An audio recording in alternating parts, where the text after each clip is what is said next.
देश दुनिया की हर खबर को देखने के लिए इस चैनल को सब्सक्राइब करें, साथ ही बेल आइकॉन को दबाएं, जिससे वीडियो अपलोड होते ही सबसे पहले आपको जानकारी मिल सके। नमस्कार, मैं सुरभि सुमन और आप देख रहे हैं first look Bihar news.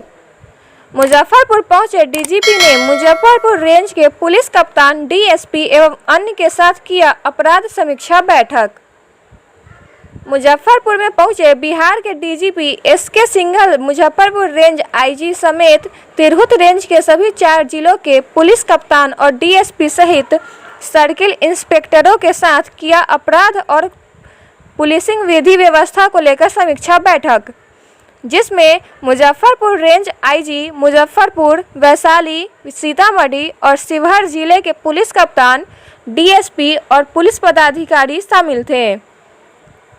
Muzaffarpur के एसएसपी एवं वैशाली, सीतामढ़ी और शिवहर एसपी के मौजूदगी में सभी अधिकारियों के क्रियाकलापों की समीक्षा की गई, जिनमें किन इलाकों में किस तरह के अपराध हो रहे हैं और इसकी रोकथाम के लिए क्या किए जा रहे हैं।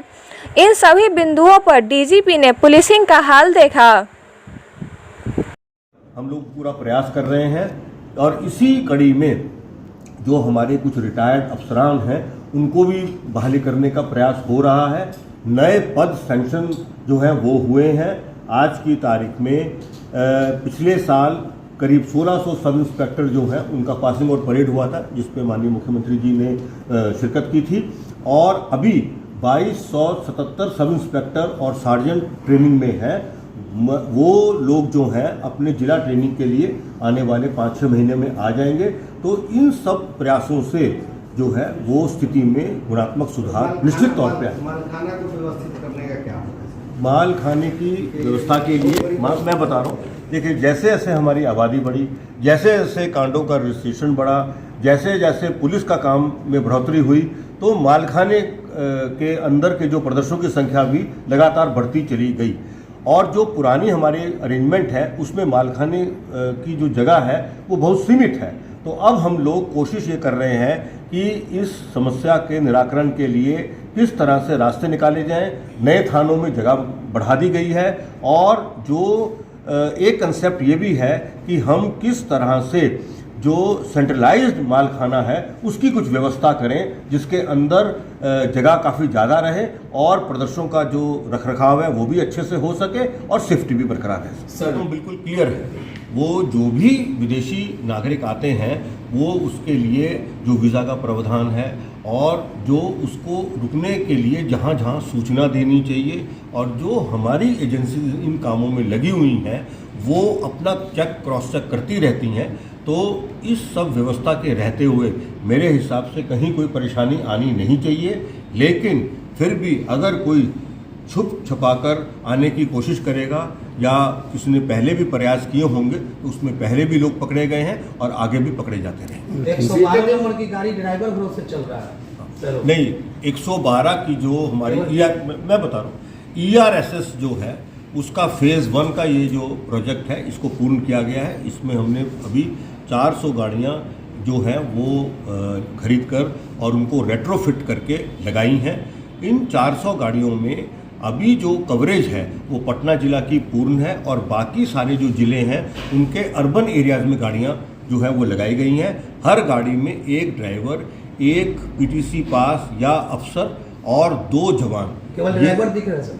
वो क्यों आपको दिखा वो हम लोग चीज़ को भी देख लेंगे, क्योंकि इन सब गाड़ियों की जो मॉनिटरिंग है वो सेंट्रलाइज कंट्रोल रूम से होती है और इसके अंदर किसी प्रकार की जो कोताही की संभावना ना के बराबर है। फिर भी अगर कोई कोताही जो है वो सामने आएगी और हम लोग चेक क्रॉस चेक भी करते रहते हैं, उस पर हम बहुत सख्त कार्रवाई करेंगे। वो आइडेंटिफाई करके उसका हल निकालें। और उसके अलावे जो हमारी सरकार की अपेक्षा है और जो नागरिकों की अपेक्षा है उसको हर कीमत पर किस ढंग से जो है उसको उसकी भरपाई करें, उनको उनकी अपेक्षाओं को पूरा करें, इस पर व्यापक चर्चा हुई और इसमें कई तरह की चीज़ों पर आइडेंटिफिकेशन किया गया कि हमारी जहाँ जहाँ कुछ कमी है उन कमियों को दूर कैसे किया जाएगा और कैसे करना है, उसके लिए पूरी बातचीत हुई, उसके लिए डायरेक्शन इशू हुए और उसके लिए टाइमलाइंस भी दे दी गई हैं कि इतनी टाइमलाइंस के अंदर हमें स्थिति में ड्रामेटिक इम्प्रूवमेंट हर हालत में करना है। सर अभी कई मुंशी यहाँ जिले में जमे उसको लेकर क्या कुछ है? देखिए, जो ट्रांसफ़र पॉलिसी है वो ट्रांसफ़र पॉलिसी जो है वो अब हमारे बिहार पुलिस एक्ट 2007 में जो अमेंडमेंट किया है उस अमेंडमेंट के फलस्वरूप अब वो नई पॉलिसी बन गई है। उस पर पुलिस मुख्यालय का काम लगातार चल रहा है और उस काम को जो है हम लोग जल्द से जल्द पूरा करके और फिर जो लोग जिनका अपना जिला की अवधि, रेंज की अवधि और जो इकाइयों की अवधि वगैरह जिनकी पूर्ण हो गई है उनको हम स्थानांतरण सर एक अहम सवाल है सर। काफी कम संख्या में पुलिस है, पुलिस पर इसके कारण अतिरिक्त लोग हैं, 150-200 केस एक आईओ के पास है, इसके लिए क्या समझ? इसके लिए जो है वो हमने अपना एक विस्तृत प्रस्ताव सरकार के समक्ष जो है वो रखा है और उस प्रस्ताव में व्यवस्था हम इस तरह की बनाना चाह रहे हैं कि जो वर्तमान का सैंक्शन बल है और जो वर्तमान का उपलब्ध बल है उसका जो फ़र्क है वो फ़र्क और उसके अतिरिक्त जो हमें नेशनल एवरेज बनाना है अपना बिहार की पुलिस का, उस नेशनल एवरेज बनाने के लिए रजिस्ट्रार जनरल जो सेंसस होते हैं उनके द्वारा 2026 में जो बिहार की आबादी प्रोजेक्ट की गई है उस पर हमने बैकवर्ड कैलकुलेशन करके वो सारे नंबर्स जो हैं वो जोड़ लिए हैं और बहुत ही जल्द जो है वो सरकार के स्तर पर ये हमें सैंक्शन मिल जाएंगे और फिर आने